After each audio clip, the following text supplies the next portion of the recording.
Cricket سے جڑی تمام خبریں دیکھنے کے لیے سبسکرائب کیجئے BA آفیشیل چینل کو اور دبائیں بیل کے بٹن کو۔ ہماری لیٹسٹ ویڈیو سب سے پہلے دیکھیں۔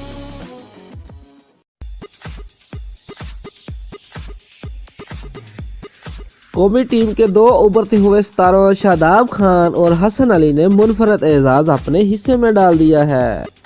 نیوزی لینڈ کے خلاف دوسرے ون ڈے میں پاکستانی ٹاپ اور مڈل آرڈر مکمل طور پر ناکام دکھائی دیا۔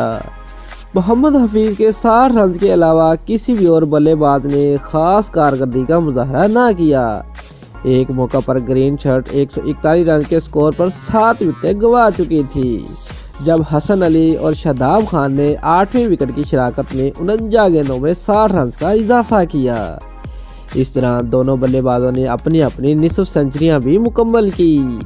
یہ دوسرا موقع تھا کہ جب پاکستان کی جانب سے ون ڈے کرکٹ میں نمبر 7 یا اس سے نیچے بیٹنگ کرنے والے دو کھلاڑیوں نے ایک ہی میچ میں نصف سنچری مکمل کی۔ اس سے قبل وہاب ریاض اور سعد نسیم 2015 میں بنگلہ دیش کے خلاف یہ کارنامہ سر انجام دے چکے ہیں۔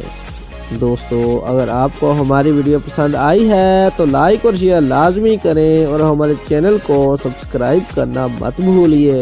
شکریہ۔